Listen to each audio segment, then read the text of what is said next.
Cette centrale photovoltaïque est la deuxième plus grande de France. Implantée sur le toit d'un entrepôt XXL, elle prévoit la production d'une énergie décarbonée.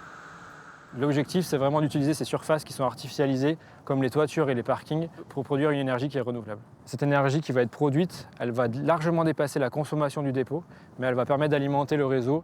Une réinjection à grande échelle. L'exploitant de la toiture pose depuis cet été 61 000 m² de panneaux solaires, des ombrières sur le parking et des bornes de recharge pour voitures électriques. Sur ce toit, on est à 10,5 MW. Et sur les ombrières, on est à 2 MW. Ici, on pourrait alimenter environ 3500 foyers. Légalement, la loi climat et résilience oblige le propriétaire de l'entrepôt à solariser son toit à hauteur de 30%.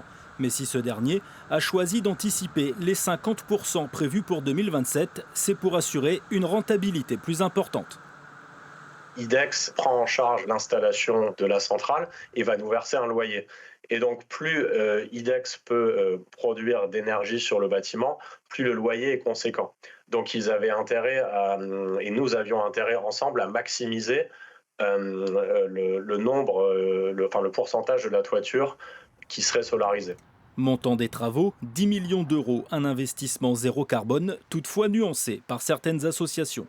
Il y a 12 hectares de bonnes terres agricoles qui ont servi, qui ont été artificialisées complètement pour faire un immense entrepôt logistique. On va produire une énergie renouvelable pour développer une économie décarbonée sur des plateformes logistiques qui fonctionnent et qui développent le transport par camion, qui est une consommation, une production de carbone. La mise en service est prévue pour le printemps 2026.